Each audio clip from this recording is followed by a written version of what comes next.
Introduction. Welcome to Lucid Dreaming, your guide to literally living your dreams. To get started, I will make the assumption you're not exceptionally familiar with the idea, but certainly have heard about it. Perhaps you've tried it a few times and haven't succeeded, or perhaps you didn't know where to begin. This book will be your miniature companion to getting you into the realm of lucid dreaming, and hopefully will be the catalyst to get you into your first high-level lucid dream state. I've been doing lucid dreaming for 8 years now, and have had great success. I've gone through the multiple layers of lucid dreaming and done an enormous amount of different experiments with it. The effects have spilled over into my waking life in a deeply positive way. This technique has been a life hack of sorts, and has had effects on everything from improving my relationships to enhancing my creativity, and into solving problems in my career. Most of all, though, it's given me a sense of beauty for my consciousness, dreams, and my dream body. What is lucid dreaming and where to begin? Well, we can start with the word itself. What does lucid mean? According to the Oxford English Dictionary, lucid means expressed clearly and easy to understand. This definition is kind of a low blow for anyone who knows what lucid dreaming actually refers to in our context. In fact, when we speak about dreams that we remember clearly and easily, it's often the adjective vivid that is used, not lucid.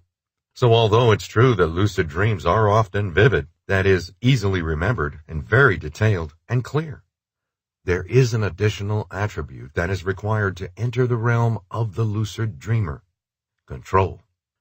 Most of our dreams can be described as if we're watching a movie starring ourselves. We get into trouble, we go on adventures, we fight with people, we make up with people, and if we're lucky, sometimes we get to do otherworldly things like fly, teleport, or have superpowers. The more vivid and detailed the dreams, the more they affect us when we wake up.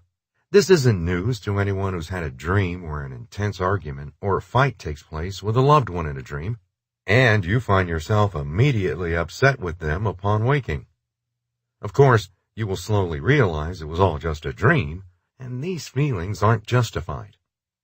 While these movie-reel dreams can be exceptionally intense and provoke strong emotion both in the dream and in waking life, a dream that is not lucid does not have the attribute in which we control the happenings in the dream.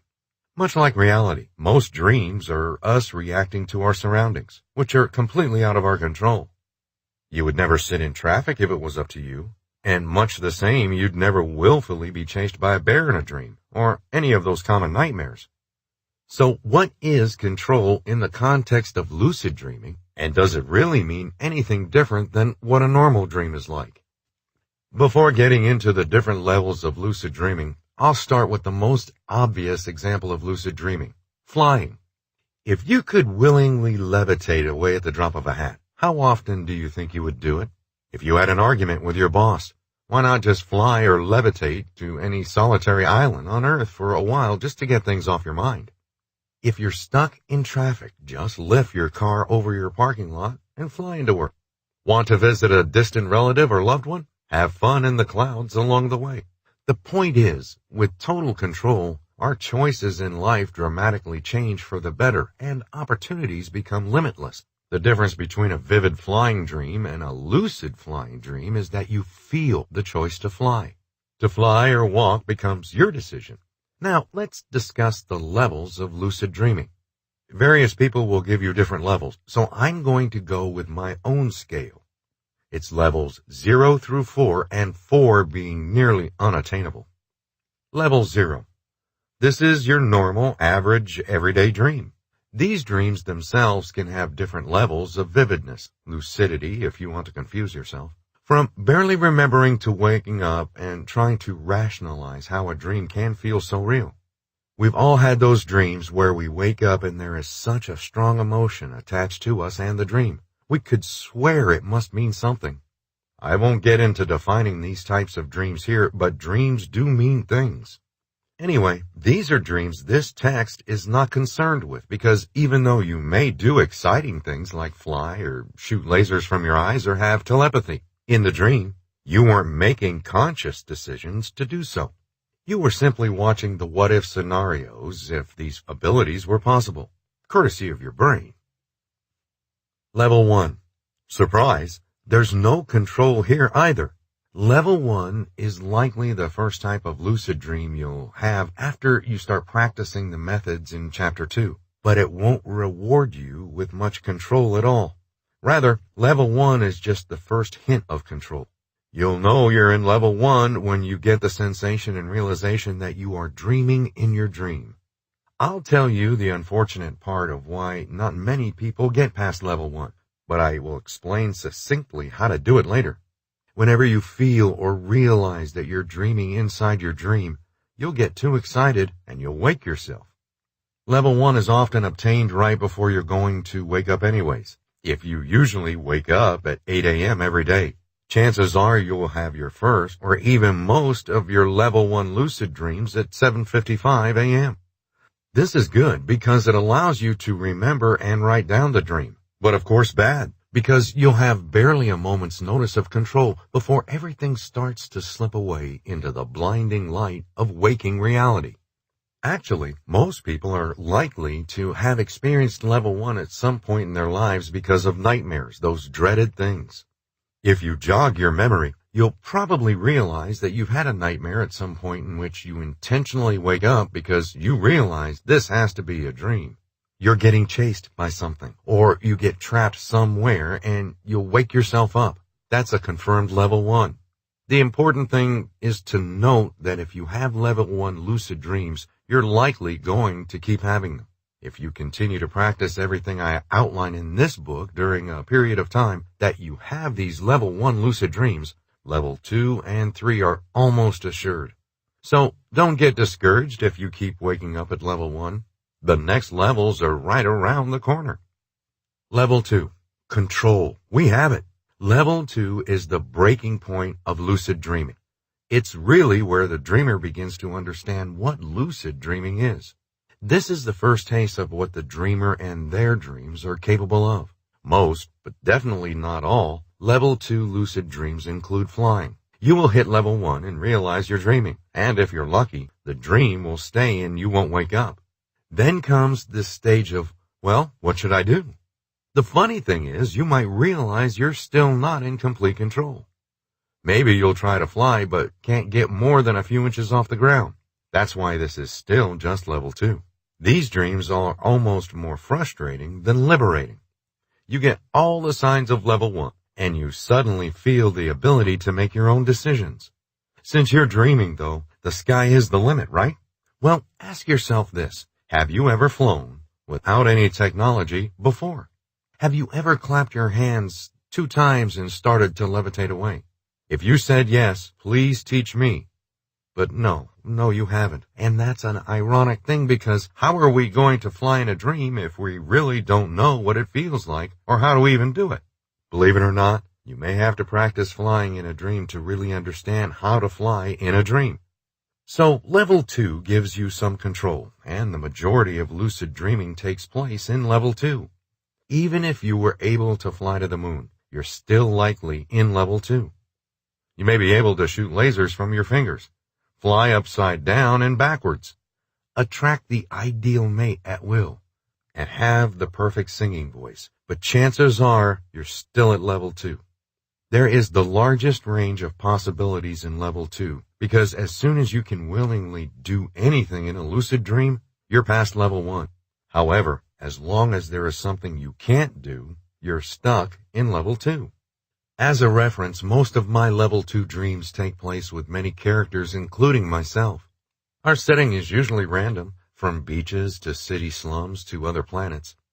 There is some major overlying plot going on. Usually people are angry with us, or we have to get to a location as quickly as possible.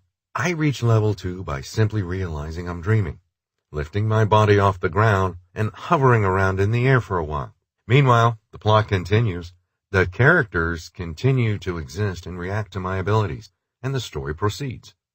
Most of the beneficial aspects of lucid dreaming are easily obtainable in Level 2, which is what we'll get into in Chapter 4. So there's no worry if you can't pass into Level 3. Level 3. After reaching level 3 for the first time, you're likely to wake up wanting to go back into the dream. You'll want to obtain this level with every lucid dreaming excursion, which can make dreaming almost addictive. Don't be surprised if after level 3, you get excited to go to bed at night. One thing to keep in mind is that once you reach level 3, it's very easy to think you can stop practicing, and that level 3 lucid dreaming will be the new norm. Don't fall for this fallacy. Keep up the practicing outlined later. Now, let's discuss what level 3 actually is. As prior, I explained how in most of my dreams the storyline or plot of a dream continues on, even if I were to realize that I have near total control over my own body or character or being in the dream. The difference at level 3 is you can control everything. The dream essentially becomes a playground for you to do what you will, a blank canvas in which you can paint anything of your most wild imagination. The story or plot are in complete control of you. All of your characters and all of the settings are malleable and plastic. You become the ultimate creator. When you reach level 3, you should be able to stop everything that is going on in the dream and selectively add in whatever you'd like. Mountains, rockets, planets, money, men, women, whatever you want. You can even add in things that are the limits of your imagination. Want to know what it'd be like to be 1,000,000 miles long and able to pick up planets? You can do it. Want to know what it'd be like to stretch your body? Go for it. What about entering other dimensions? If you can try to imagine it, you'll be able to do incredible things. Which raises the question, what is level 4? Level 4. Level 4 is not a confirmed state to achieve, but it's beyond the dream state and into pure being. It's much akin to the Buddhist ideal of enlightenment or nirvana, where all sensations drift away and you become pure awareness of consciousness alone. Is it possible in lucid dreaming? Some say so. My own ability to achieve this state does not indicate it's impossible to achieve, so I will explain level 4 as the ideal goal of the lucid dreamer. However, this is so far away from what this book is about. I'll dial it back. Most of the benefits talked about later in this book are going to be drawn from your ability to reach and develop in level 2 and level 3 lucid dreaming states. So for all intents and purposes, from here on out, we'll say level 3 is the highest state of the lucid dream. With these 4 levels, you'll soon realize that lucid dreaming is really a continuous spectrum. Unfortunately, you may already have had lucid dreams you don't even remember. Additionally, it's something important to note that you're very, very likely dreaming every single night for extended periods of time. You simply don't remember the majority of your dreams. This is unfortunate, as I hope to explain in the book, because every dream is an opportunity for some exceptional experience of problem solving, boosting creativity, or simply having fun and experimenting. Don't get hung up if you can't get into level 3. Most of the beneficial aspects of lucid dreaming have to have a crosstalk between your conscious and unconscious mind, and that requires a level 2 lucidity. At level 3, you are really only talking to your own consciousness, which is something you can do in waking life. The only difference is there are no laws of physics. In level 2, you can produce people or situations that are influential to your life, and your subconscious mind will take over, making them speak or change based on your own actions. Although this won't mimic reality entirely, of course, it will allow you to probe what makes you anxious or excited or any other influential emotion. Thus, you'll be able to probe many scenarios and build up confidence when dealing with these issues. We'll get into more benefits in the chapters later. You may wonder if any of this is actually real, or if lucid dreaming is some hocus pocus. Well, it turns out that a handful of scientists in the world have dedicated their lives to answering that question, and you can rest assured that this phenomenon is real and is backed up by real, tangible data. So, what evidence actually exists? Let's look at some of the history and evidence. Chapter 1. What does science have to say? First, it's important to realize it's very difficult to study lucid dreaming with the current state of science because it's exceptionally difficult to prove when someone is lucid dreaming. Many studies to date rely on anecdotes and questionnaires that are prone to biases and reporting errors from people. With that said, there are some studies that are worth mentioning, and in particular, the forefather of lucid dreaming who has brought it to science, Stephen LaBerge. LaBerge is a psychophysiologist and attributed to coining the term lucid dreaming in the first place. When searching for most scholarly articles on lucid dreaming, it is LaBerge as the major author on nearly all the papers that you will find. He has even started his own Lucid Dreaming Institute, which was founded back in 1987. It gives lectures and courses on inducing lucid dreaming for the public and is located in Hawaii. We can thank LaBerge for bringing lucid dreaming into the public eye and allowing science to probe it as an intellectual matter. However, it should be noted that many ancient cultures revered dreams to a much greater degree than we do in our society. In fact, many Native American tribes thought that dreams were equally important to experiences in waking life, and most dreams were highly prophetic in nature. Elders would often make decisions for the entire tribe based on dreams. Additionally, many early Buddhist traditions practiced lucid dreaming and dream yoga. These were practices of trying to control the dream body or spirit body. The Tibetan Buddhists believed that the dream body was identical to the spirit body. Control over the spirit body would allow one to access enlightenment easier, as it was farther from worldly desires and closer to nirvana. Level 4 lucid dreaming is the attainment of this state, where the physical body dissolves into nothingness, and the spirit body is removed of all external stimulus. Although LaBerge is largely attributed to the lucid dreaming phenomenon, there were other scientists in the 20th century that brought the phenomenon to the laboratory for studying.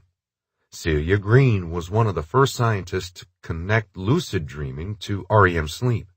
One interesting aspect that Green described as a product of the lucid dreaming state was false awakenings, a moment in which the dream body wakes up but is not reflected by the physical body waking. The recent movie and soon-to-be classic Inception plays with this idea of false awakenings.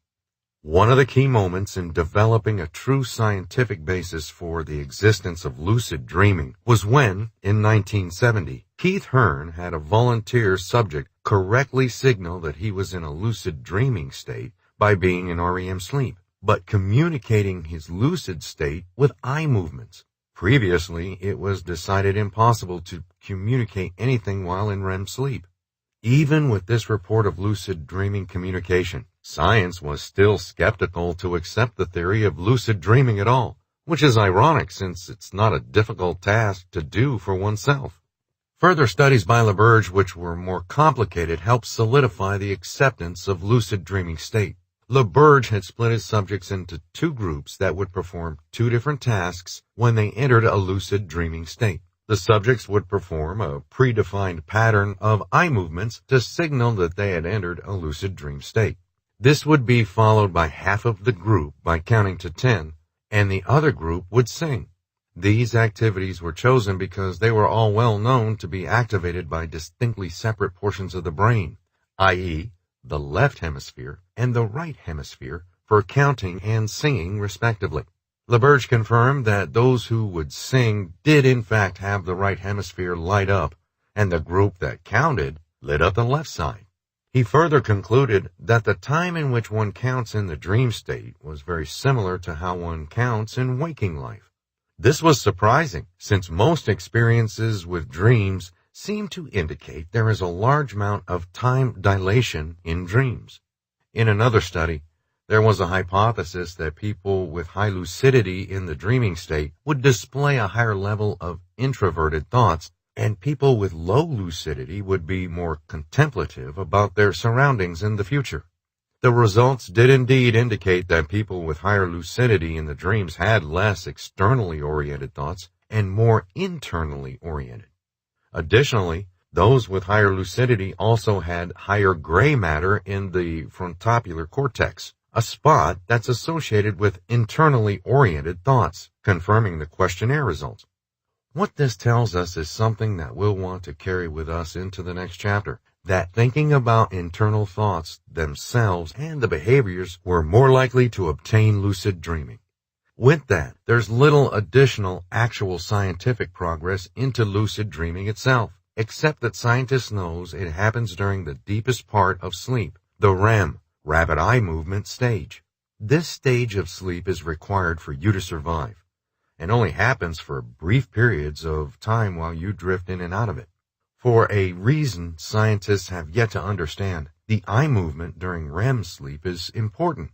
In one study done nearly 3 decades ago, Dr. Alan Rechtschaffen's results showed that there was little difference between rats that got zero sleep and rats that were allowed to sleep but prohibited of entering REM sleep.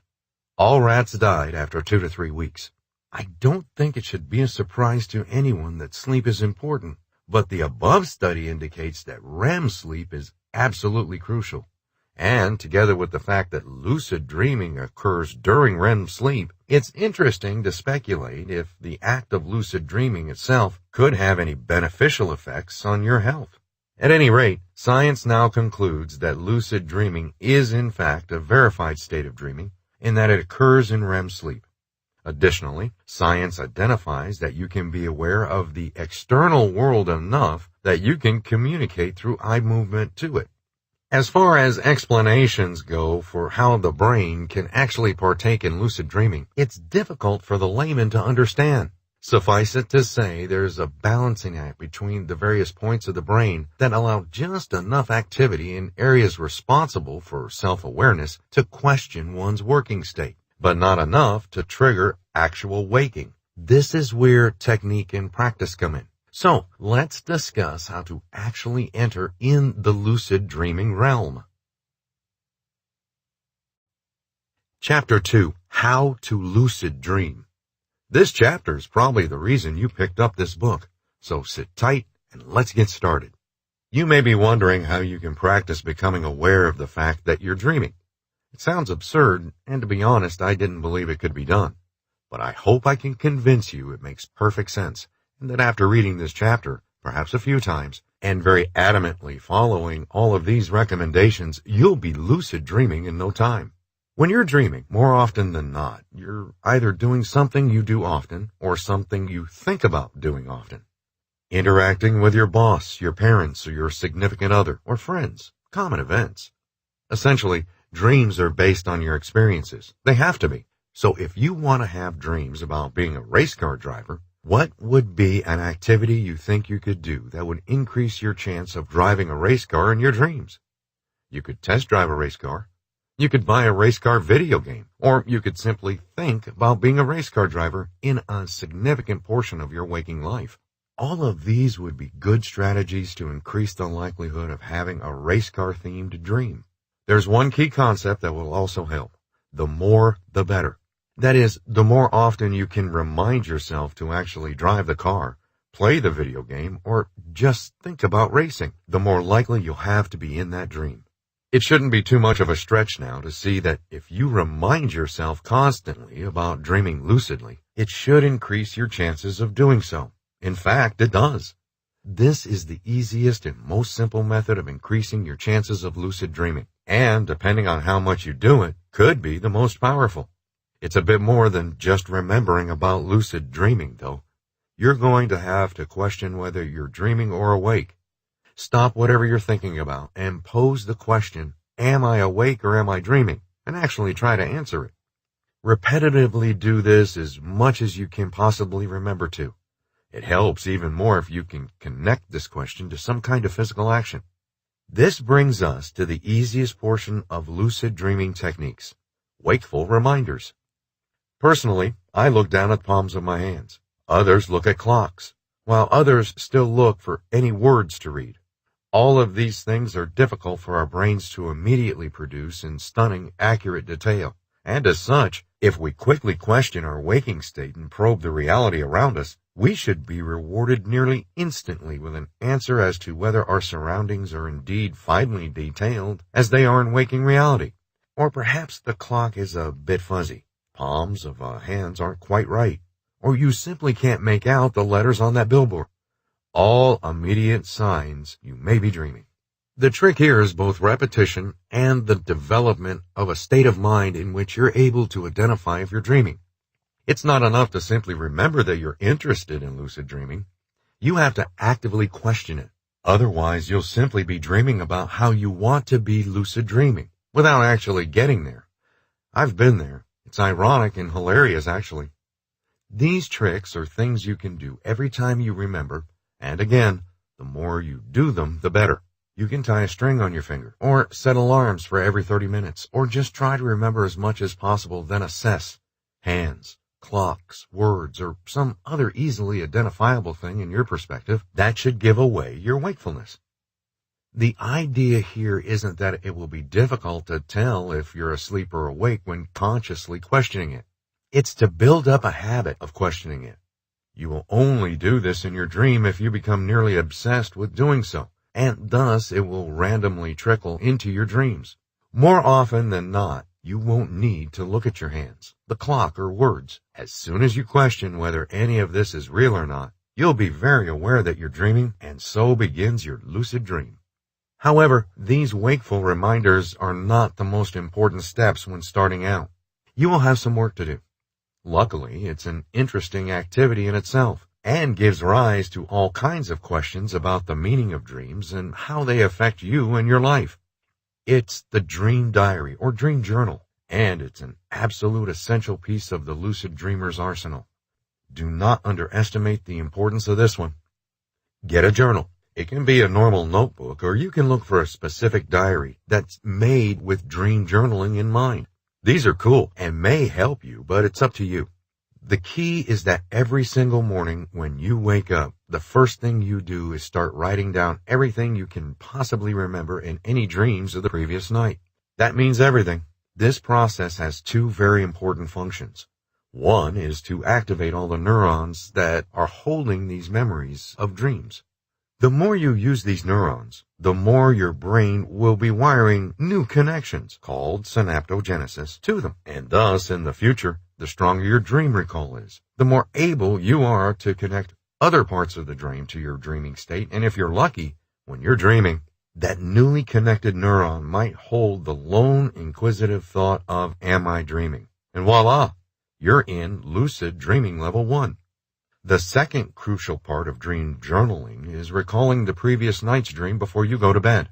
Not only will you be recalling the dream upon waking, very critical, but also before you go to bed, you'll be reactivating all those neurons again, which will prime your brain into that dream zone and give you more synaptogenesis to these dream neurons and better your chances of lucid dreaming.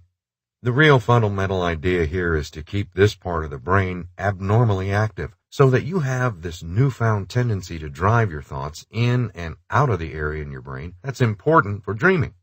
So far for techniques, we have wakeful reminders and the dream journal, which will be used immediately after awakening and right before bed.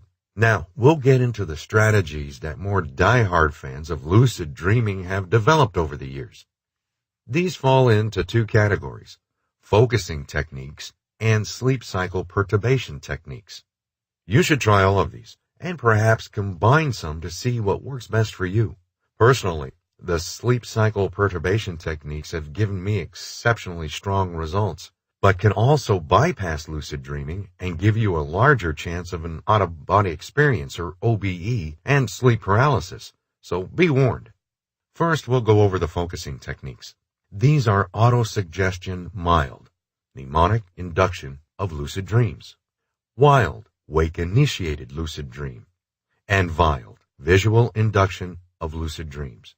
There are others, but these are, in my opinion, the most important. You may find your own adaptation of these works even better for you as you practice each. Autosuggestion is the easiest of these and is reliant on the belief before falling asleep that you will have a lucid dream. It's not about focusing on the intent of having a lucid dream. Rather than cycling through the thought of, I want to have a lucid dream, autosuggestion is focused on the thought, I will have a lucid dream.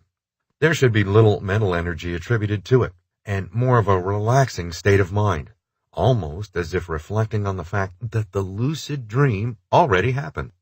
Make your state of mind so absolutely sure that you're going to have a lucid dream that you become relaxed while in that thought. This is very good to start out with lucid dreaming, But in my experience, the effectiveness wears off over time. I would use this first to try to get yourself into your first few repeatable lucid dream nights, and then move into the next type of techniques. That's really all there is to autosuggestion. A portion of its effectiveness is just focusing the mind on dreaming and awareness of dreaming states. Mild is one of the first techniques that was brought to the public eye, and Stephen LaBerge has been credited for its creation. How mild works is by implanting the idea to remember that you are dreaming. A mantra is important for this technique's effectiveness and should surround the idea that you're going to remember to check if you're dreaming. I will remember to check if I'm dreaming when I'm dreaming. Repeat this before bed. Focus on the idea of being in a dream, one you actually remember or example dream you made up on the spot, and repeatedly explain to yourself that you remembered to check that you were dreaming in the dream and thus became aware. You can retrace steps in a dream, real or constructed by you as an example, and find a clue like your hands, clock, or lettering that would have triggered you to realize you were in a dream. Instead of skipping over it as you had originally done, act as if the mild technique triggered you into remembering it was a dream. Visualize yourself in this previous dream state, suddenly remembering that you should check if you're dreaming. Repeat the mantra and the idea of remembering to check dream status until you fall asleep. First, for Wild, there needs to be a word of caution, as it's one of the most powerful tools for both lucid dreaming, astral projection, and sleep paralysis. Astral projection can be frightening when it first occurs, as you will likely feel paralyzed. But in trying to move the body parts, you will realize that your spirit or dream body is able to move and leave your physical body. Obviously, this can make people believe that they are dying or have died. If this occurs, what you're experiencing is astral projection.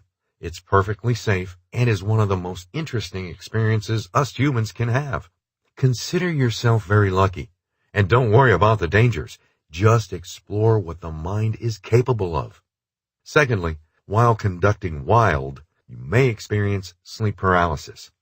If you're unable to move your dream body out of your physical body, sleep paralysis is usually accompanied by intense fear.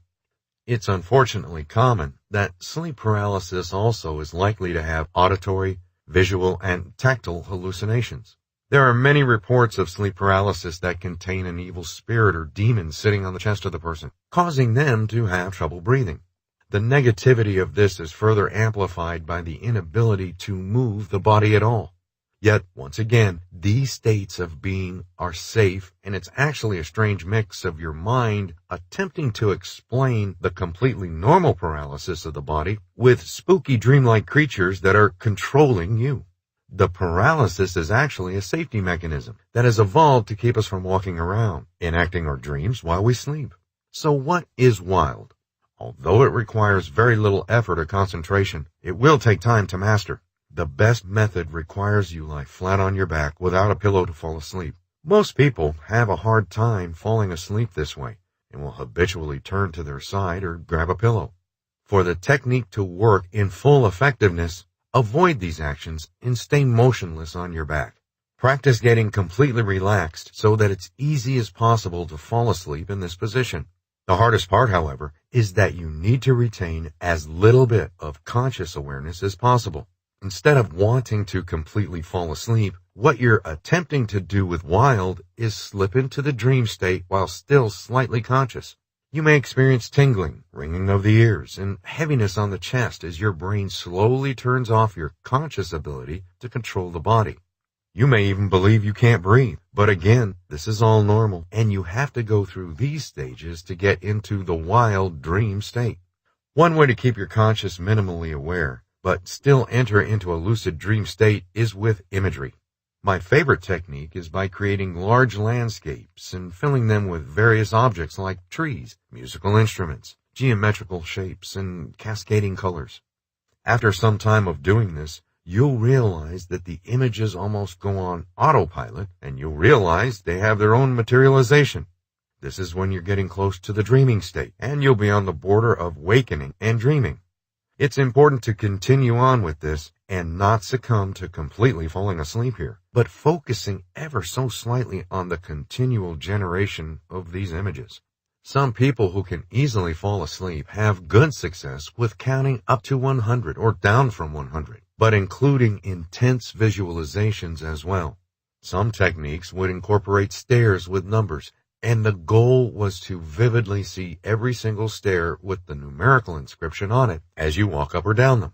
My technique was to simply create an intricate and detailed three-dimensional image of each number. For example, the number 1 would be made of granite rock, the number 2 of wood, number 3 of water, and so on.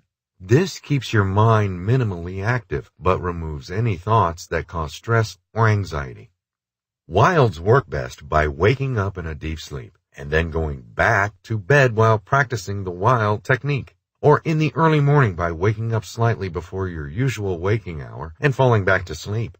Personally, I have the best luck with Wiles by waking up 1 to 2 hours before I usually do, throwing my pillow to the side and sleeping flat on my back. These experiences can be extremely intense, so be prepared for the full experience. Just go with it.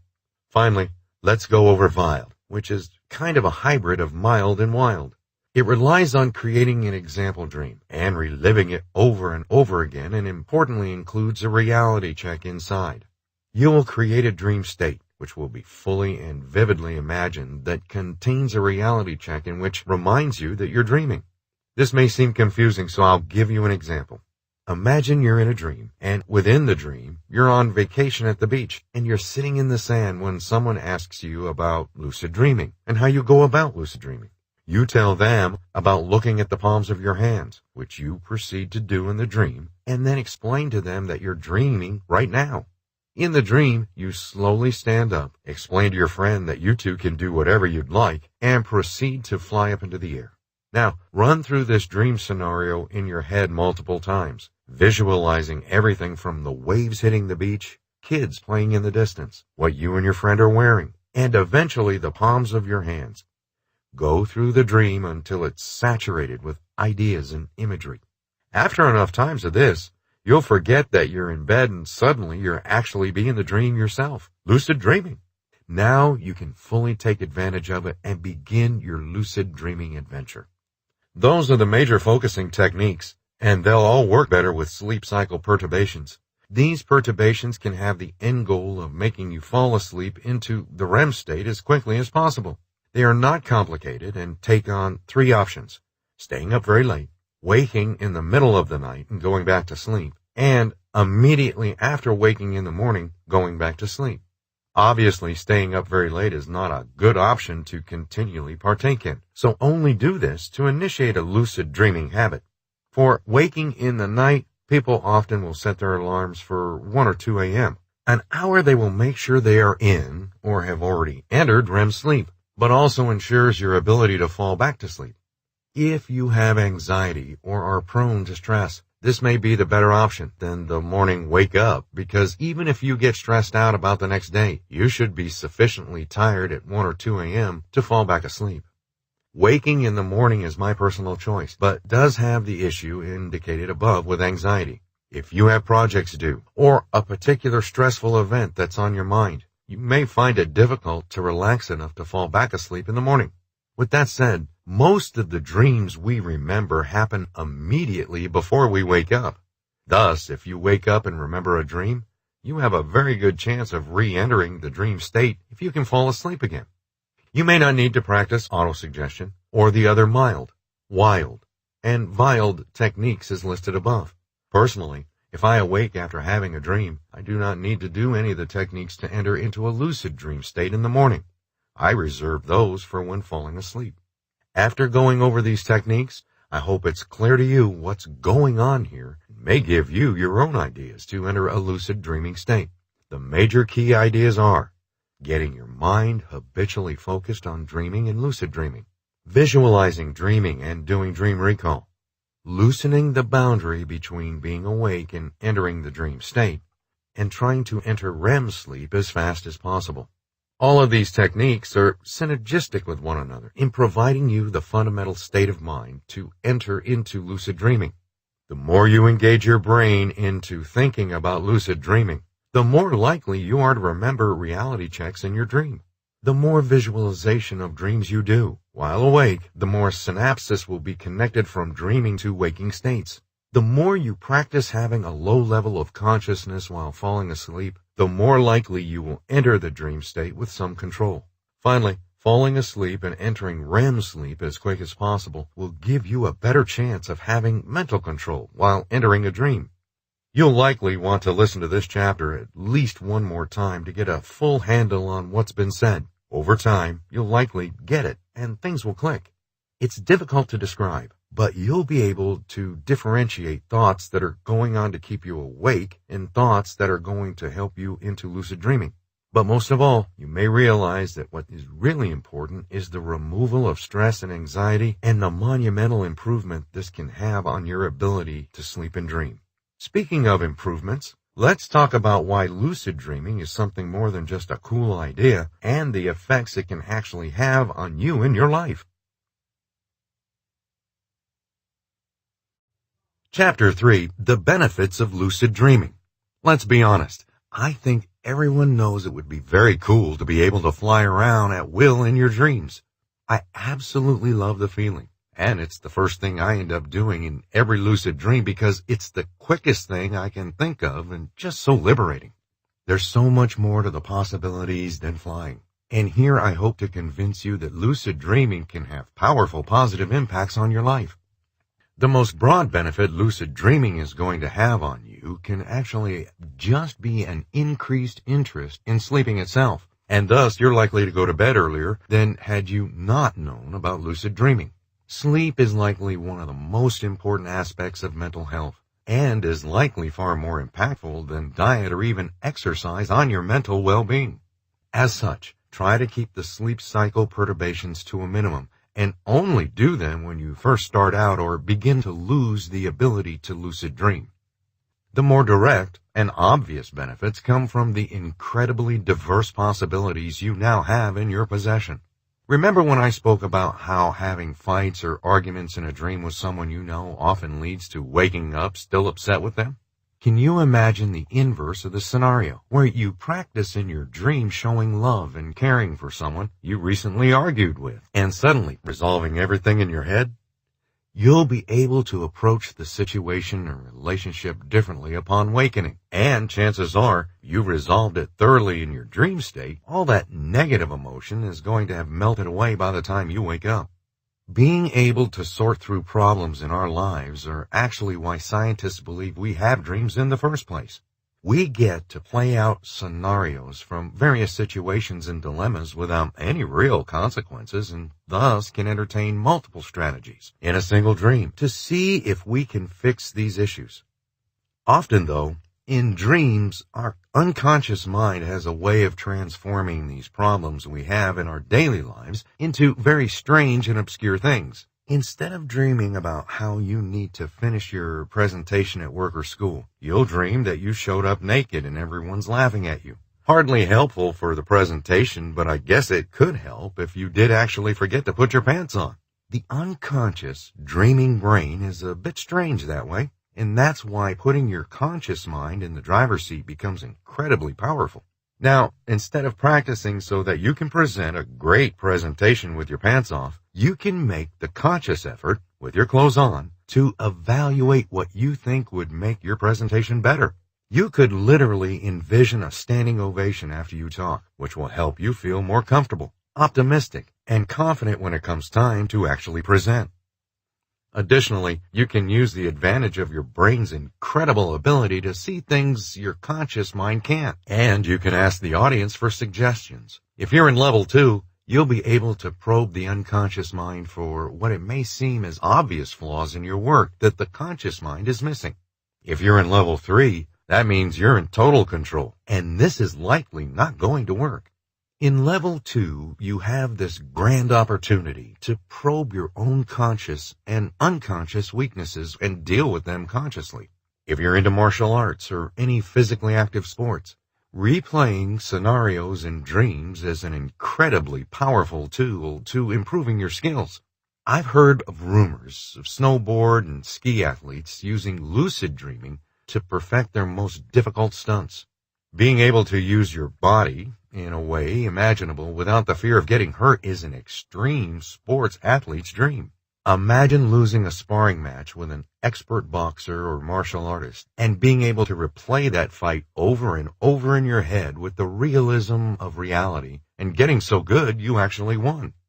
The possibilities here are endless, but my major outlets for improvements in lucid dreams are social, intellectual, and physical, in that order. This is just me personally, but I'll give you some examples of what I'm talking about. In the social situation, I attempt to increase my ability to socialize with strangers or in settings where I feel the most uncomfortable. Something like a conference where I'm alone and am almost required to network and interact with people I've never met before is a bit of a daunting task. In my dreams, however, due to the fact that my consequences aren't materialized later in life, I'm able to see how I feel by approaching people in a variety of ways. Am I more comfortable being humorous or serious? I can practice remembering names, making eye contact, staying interesting or entertaining, and most of all, build confidence that what I was able to do in the dream, I'm going to be able to do in real life. What's fascinating about this is if you do it enough, or you have a particularly vivid lucid dream in which you do something such as network in a social setting, is when you actually go to that setting, you may feel like you've done this before. The anxiety of these situations will greatly diminish, and you'll be able to relax into yourself. I'm not afraid to admit that I've also used lucid dreaming to rekindle some relationship fire. At times, our relationships can seem to get distant or become clouded because of hectic times at work or other happenings in our lives. But dreaming is a state where none of that is really pressing or an issue. Thus, I'm able to explore my relationship with my significant other and find that beauty and strength that is always there, but may get hidden when times get hectic. Waking up to be ecstatic about seeing your partner sleeping next to you is a beautiful thing for both of you, I assure you. An important aspect that has been an endeavor of therapists and psychotherapists is the use of lucid dreaming for removing recurring or chronic nightmares. These are often exceptionally terrifying nightmares that can cause a dreamer to wake in a panic and actually cause mild or moderate sleep deprivation symptoms, giving rise to detrimental effects on the waking life. Thus, being able to realize you're dreaming within the nightmare can be a pivotal point in changing their effect on the dreamer's sleep quality. Instead of instantly ejecting out of the dream state, the dreamer will realize that they're dreaming. If they become aware outside of the nightmare and in a normal dream, they can make the conscious decision to enter into the nightmare. Here, while lucid within the nightmare, they must act against it, providing a simple solution or dissolving the nightmare entirely into a positive existence. This can take a bit of problem solving both while asleep in the dream and likely outside of it. Problem-solving issues take place in your dream is obviously different than doing the same thing in waking life. However, the process is very similar and requires you to identify multiple options to choose from, evaluate them, and then take action. In a dream, of course, you could just go back in time and retry something if it doesn't work out or how you'd like. Being able to do this actually is a great boon to your intellectual capabilities. As your brain naturally fears being wrong, it is severely limiting in allowing you to probe some scenarios. Intellectual pursuits, I would rate as the most difficult for obtaining results outside of the dream. But when you discover a eureka moment within a dream, chances are it's going to be enormous. Just think of how many scientists, engineers, and company leaders have spoken about solutions that come to them in a dream for serious problems they've had. A famous example is a chemist who has been spending days and weeks on a problem of the chemical structure of benzene. He knew it had 6 carbons, and he reasoned that it's most likely had 6 hydrogens. From everything he could logically deduce, it just didn't make sense until he had a dream. The story goes the carbons were dancing before him until they turned into a snake, And it wasn't until the snake ate its own tail that the chemist realized he was dealing with a ring structure of carbon, not a long chain. The rest is history, and the benzene ring is an incredibly important discovery for the field. Additionally, creativity and the arts are some things that will be greatly beneficial to the ability of intellectual pursuits in lucid dreaming.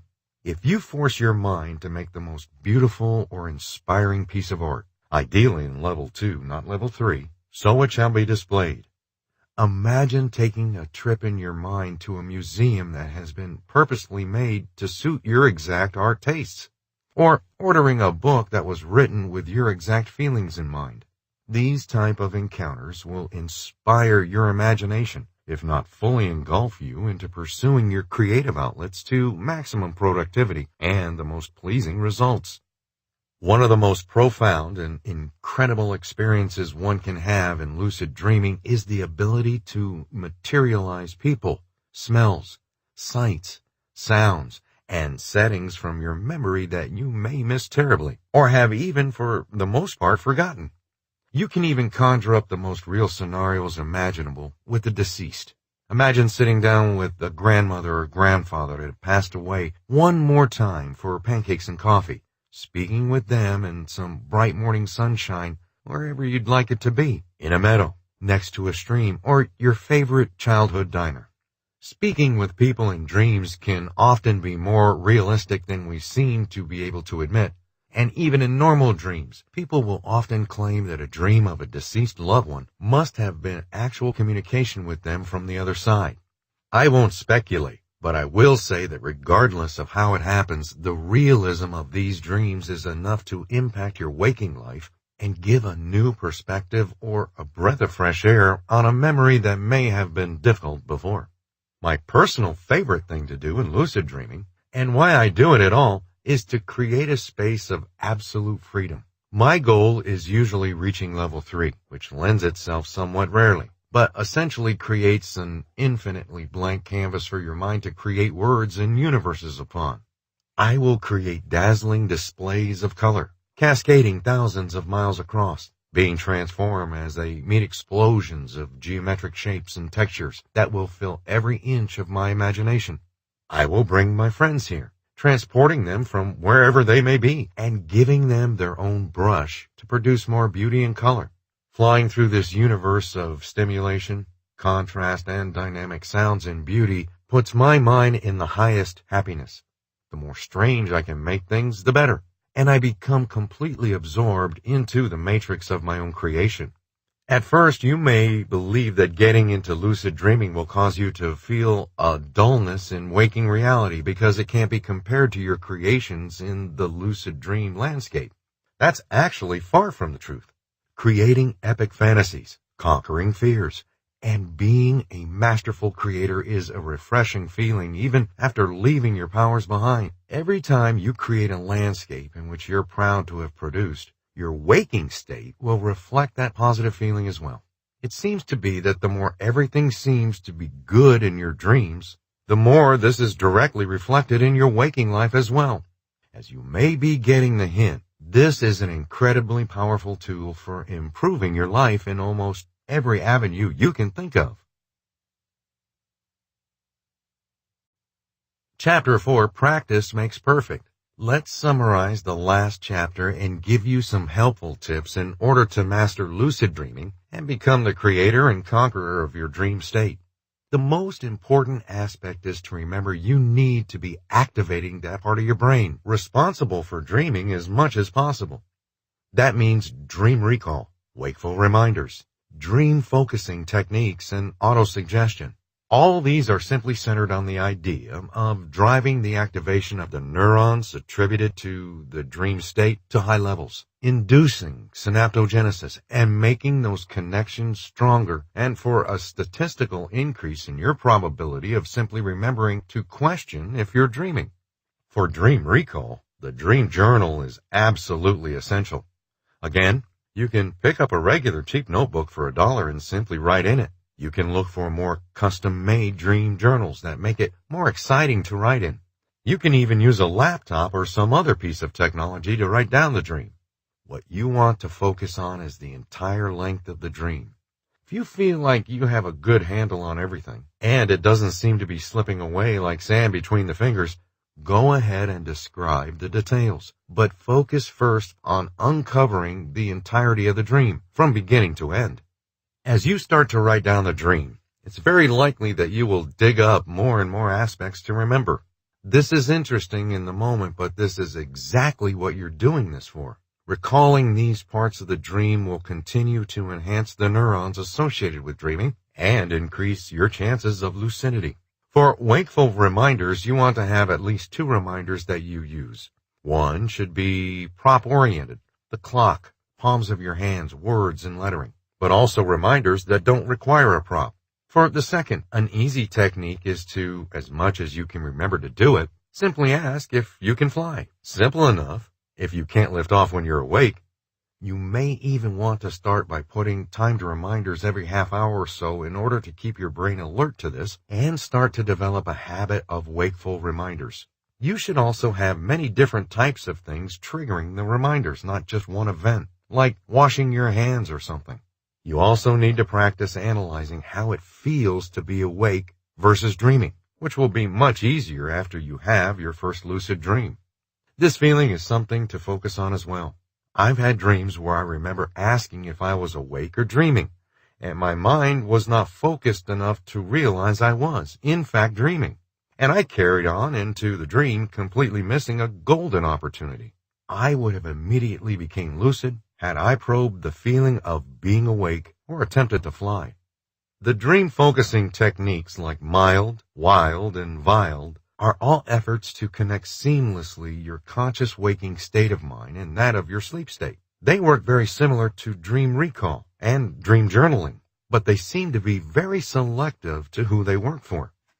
You should definitely try each technique out, as well as search forums and the internet for the plethora of other techniques people have developed and tested over the years, as you will likely find one that works perfectly for you. Just make sure that you are focusing intently, but not stressing about it.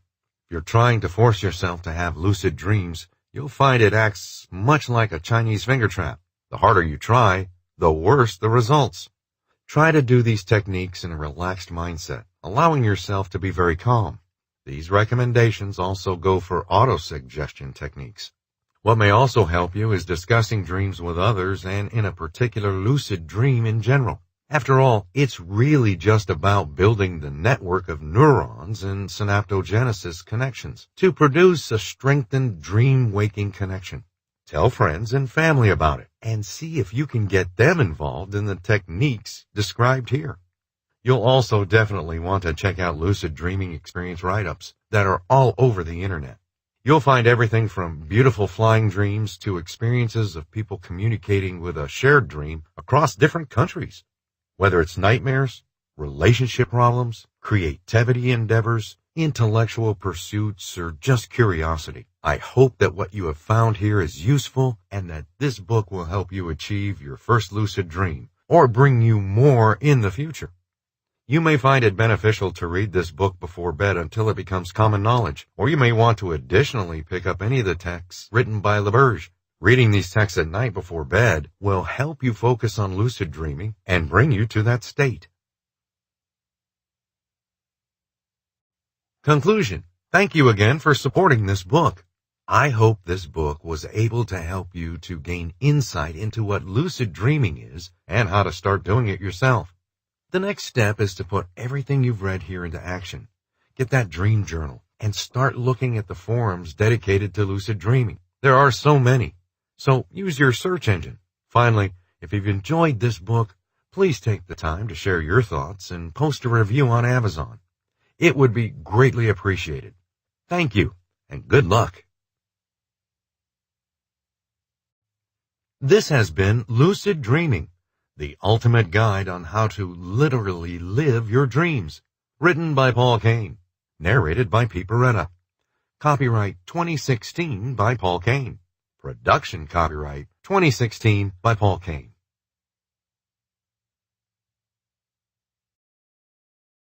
Audible hopes you have enjoyed this program.